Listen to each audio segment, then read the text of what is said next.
Shukran sana, tukupashe tuliokuandalia. Karibu nikiwa na mwenzangu Njoki Shege. Jioni ya leo maafisa wa polisi wanasalia kwenye darubini baada ya afisa mmoja kumpiga risasi mchuuzi hadharani wakati wa maandamano ya kudai haki ya mwanablogu aliyeuawa Albert Ojwang. Kwenye tukio hilo, afisa wa polisi alimlenga mchuuzi huyo aliyekuwa akiuza maski kabla ya kumpiga risasi kichwani. Taarifa hiyo ndio inayotufungulia taarifa zetu kuhusu yaliyojiri kwenye maandamano ya leo.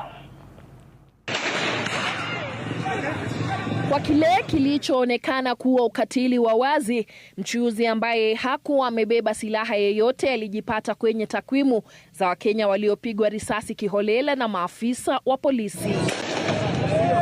Kwa sekunde 5, mchuuzi huyu anakabiliwa na maafisa wawili wa polisi kabla ya kupigwa risasi kichwani.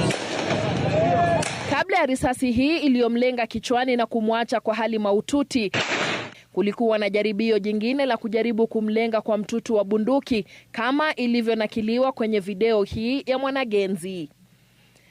Yote hayo yakifanya huku mchuuzi huyu anayesimama wima akiwa pale pale kabla ya polisi aliyefatua risasi kuungana na mwenzake.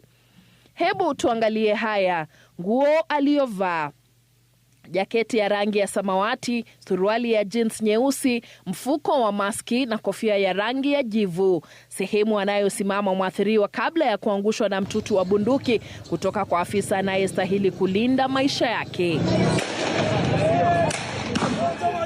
Kwenye video hii ya karibu, nguo alizovalia ikiwemo jaketi ya rangi ya samawati na suruali yake nyeusi, yote yakiambatana na maelezo ya awali. Hata anajaribu kujiinua kujitetea dhidi ya afisa wa polisi anayemfuata.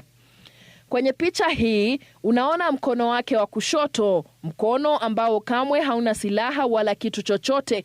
Mkono huu mwingine haukuonekana kwenye picha ya kwanza, sababu ulikuwa umeshikilia pakiti yake ya maski anayouza mchuuzi huyu. Kwenye picha hii pia tunabaini kuwa viatu alivyovaa vinafanana. Amekuja kuniomba change. Alafu sasa unaona hivi movement nakuwa. Sasa anakuwa anauza maski. Hizo maski zimeanguka hapa, sio zangu, ni zake. Risasi hii ya kisasi kutoka kwa afisa wa polisi kwa mara nyingine ikitia doa sura ya idara ya polisi siku 9 kabla ya kutimia kwa mwaka mmoja baada ya maandamano ya Juni 25 mwaka jana yaliyowaacha waandamanaji kadhaa maiti na wengine na makovu ya maisha.